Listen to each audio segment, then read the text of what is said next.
അപ്പോൾ ഇന്നത്തെ നമ്മുടെ വീഡിയോ ചുരക്ക കൃഷിനെ കുറിച്ചാണ്. ചിലയിടത്ത് ഇത് ചുരങ്ങ, ചരവക്കായ എന്നൊക്കെയാണ് അറിയപ്പെടുന്നത്. നമ്മളിവിടെ ഇതിനെ ചുരക്ക എന്നാണ് വിളിക്കുന്നത്. ബോട്ടിലിന്റെ ഷേപ്പിൽ ഇരിക്കുന്നത് കൊണ്ട് ഇംഗ്ലീഷിൽ ഇത് ബോട്ടിൽ ഗാർഡ് എന്നാണ് അറിയപ്പെടുന്നത്. ധാരാളം വൈറ്റമിൻസും ധാതുക്കളും ഫൈബറും ഒക്കെ അടങ്ങിയിട്ടുള്ള ഒന്നാണ് ചുരക്ക. ചുരക്കയിൽ ധാരാളം വെള്ളം അടങ്ങിയിട്ടുണ്ട്. അതുകൊണ്ട് തന്നെ ശരീരോഷ്മാവ് കുറയ്ക്കാനായിട്ട് ഇത് സഹായിക്കുന്നുണ്ട്.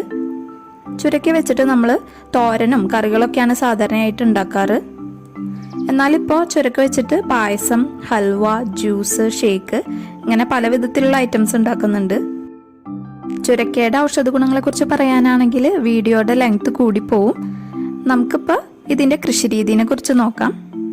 അപ്പോൾ വീഡിയോയിലോട്ട് കിടക്കുന്നതിന് മുന്നായിട്ട് നിങ്ങൾ ആരെങ്കിലും ആദ്യമായിട്ട് ഈ ചാനലിലേക്ക് വരുന്നവരാണെങ്കിൽ വെൽക്കം ടു മൈ ചാനൽ.